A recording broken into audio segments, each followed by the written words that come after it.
నిజామాబాద్ జిల్లా భీమ్గల్ మండలం గోన్గోపుల గ్రామంలో ఓ సీడ్ కంపెనీ ముందు రైతులు ఆందోళన చేపట్టారు.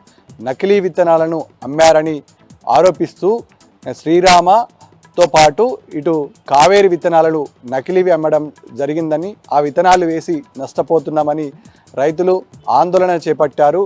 పంట వేసి దాదాపు 4 నెలలు గడిచినా ఇప్పటికీ చేతికి రావాల్సిన సమయం దాటిన పంట చేతికి రాకపోవడంతో తాము వేసింది నకిలీ విత్తనాలు అని గ్రహించినటువంటి రైతాంగం ఇవాళ ఏదైతే సీడ్ కంపెనీ నకిలీ విత్తనాలను సరఫరా చేసిందో ఆ ఏజెన్సీ ముందు నకిలీ విత్తనాల తయారు చేసే గోదాం ముందు ధర్నా చేపట్టారు, నిరసన కార్యక్రమాలకు దిగారు.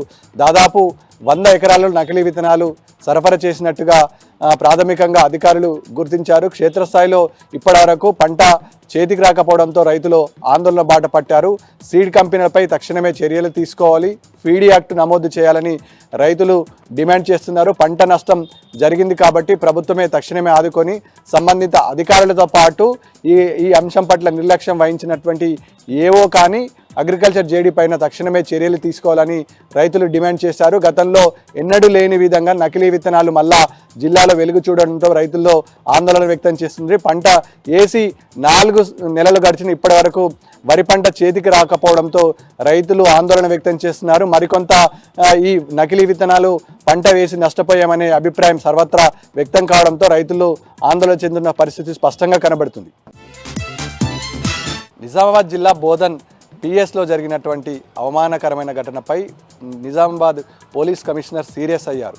దీనికి సంబంధించిన అధికారులని ఓ ఆఫీసర్ నియమించి ఎంక్వైరీ వేయించాడు. బోధన్ పోలీస్ స్టేషన్లో నిన్న జరిగినటువంటి ఓ నిందితుడికి బేడీలు వేయించి పోలీస్ స్టేషన్ శుభ్రం చేయించడం పట్ల ఇటు మానవ హక్కుల సంఘంతో పాటు ప్రజా సంఘాలు ఆందోళన వ్యక్తం చేశారు.